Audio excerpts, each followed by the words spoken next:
Welcome to 28storms.com. This is an early Thursday morning, August 25th update on Major Hurricane Irene, and we have some fairly dramatic model changes that we need to cover, so let's get right into it. First off, the latest 2 a.m. intermediate advisory indicates that maximum sustained winds are still 115 miles per hour, and therefore Irene is still a Category 3 hurricane. It's moving off toward the northwest at 12 miles per hour, and this graphic shows the latest 11 p.m. forecast from the National Hurricane Center. And this track is bad enough for portions of eastern North Carolina and many of the mid-Atlantic and northeast states.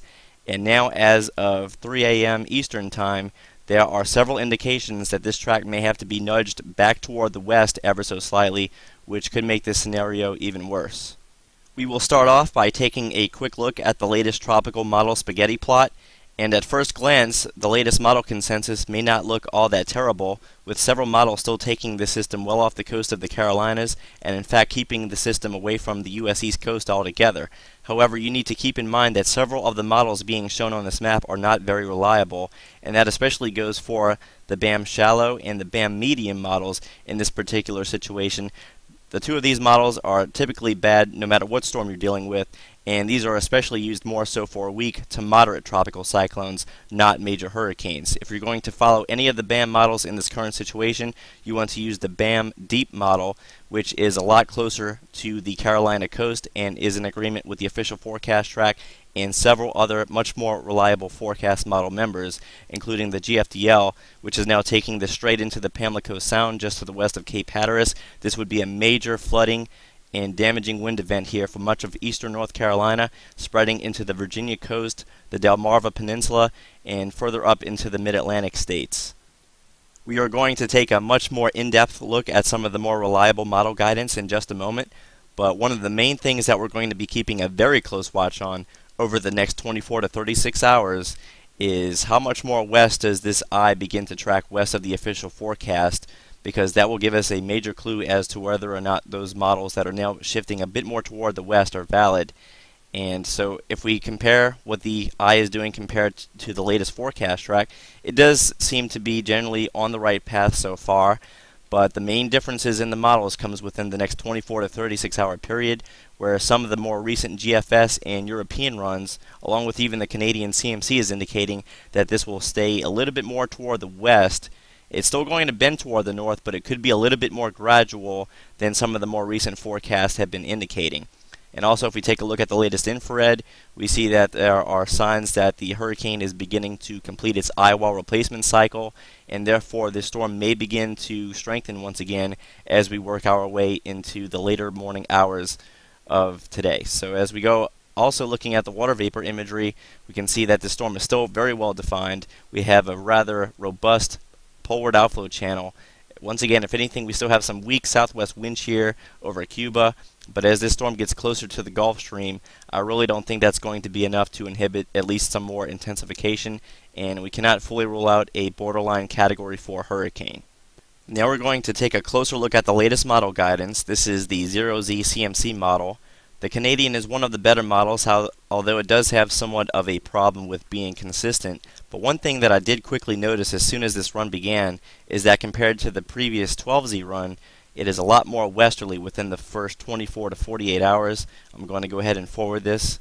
And now this is 24 hours. Notice how much westerly longitude the system has gained. And the ridge is still fairly strong here over the western Atlantic. But at the very last second, before this reaches the Carolina coast, we have this second shortwave trough beginning to pass through the Appalachians, and then as we go into 48 hours, we quickly begin to see more of a turn toward the north-northeast and eventually the northeast. And much like the 12Z run, it takes the system almost directly over Cape Hatteras, so even if this CMC model were to verify, you can expect some very high impacts here along the outer banks of North Carolina. This would be one of the worst case scenarios for you.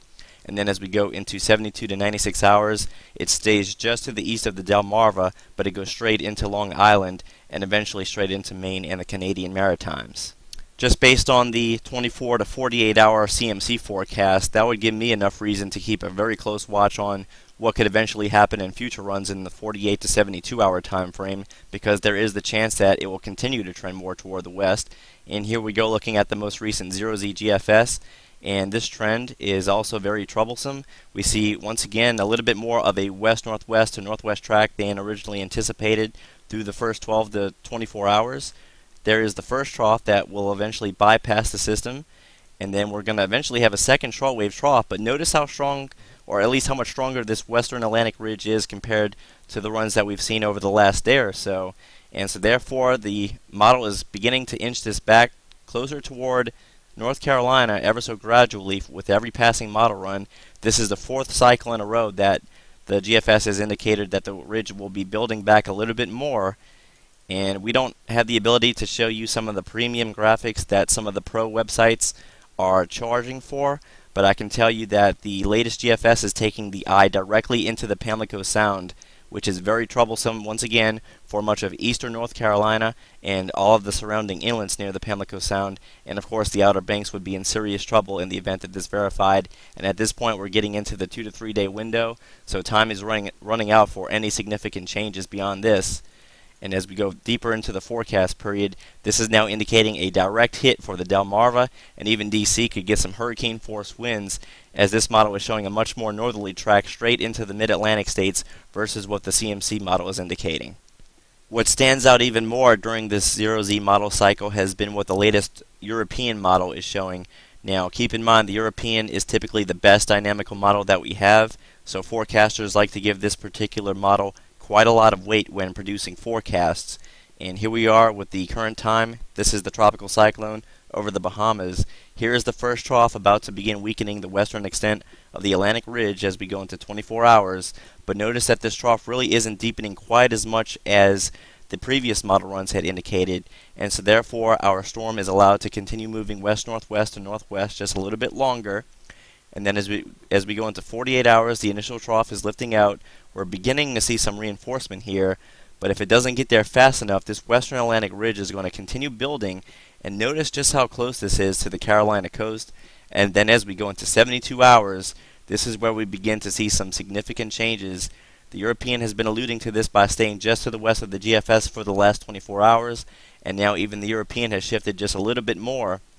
And this is indicating a direct hit once again for many areas. In fact, this goes in directly over Morehead City, and then it continues to move north for quite some time. So interests including Jacksonville, North Carolina, Havelock, and Greenville, all of you guys over there need to be preparing for at least hurricane force winds.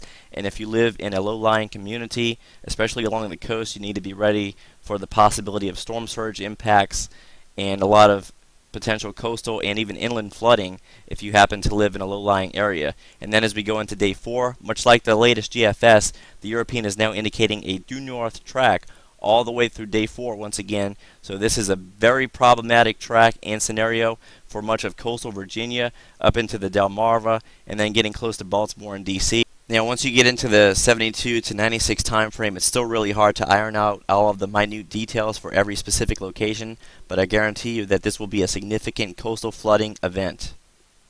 And really quickly, this is just a zoomed in view of the 72-hour or day 3 ECMWF forecast. So now compared to prior runs that just took this along the Outer Banks, once again this is a little bit more inland now, a little bit closer to Greenville, North Carolina in fact. So the storm takes it from just to the southeast of South Carolina, and then it implies almost a due north motion, if anything maybe just a tad east, so north-northeast, and then it rides straight up into the mid-Atlantic states.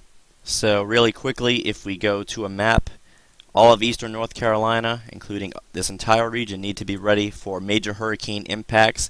The model consensus still appears to be east of Wilmington, but it really isn't that far east, so interests along extreme lower coastal portions of North Carolina are still advised to keep a very close watch on this system. We'll have to reevaluate this again tomorrow, or at least later today I should say, closer to midday, to see if these models have shifted back toward the east or whether or not they have actually shifted more toward the west by a hair. So interest from, I would say, North Myrtle Beach all the way northward still need to be closely monitoring Hurricane Irene. So that concludes our early morning update. All interests in the possible target zone of Hurricane Irene are advised to closely monitor the official forecasts from the National Hurricane Center. Again, you can go to hurricanes.gov for the latest information, and please adhere to all of the latest evacuation information from your local authorities.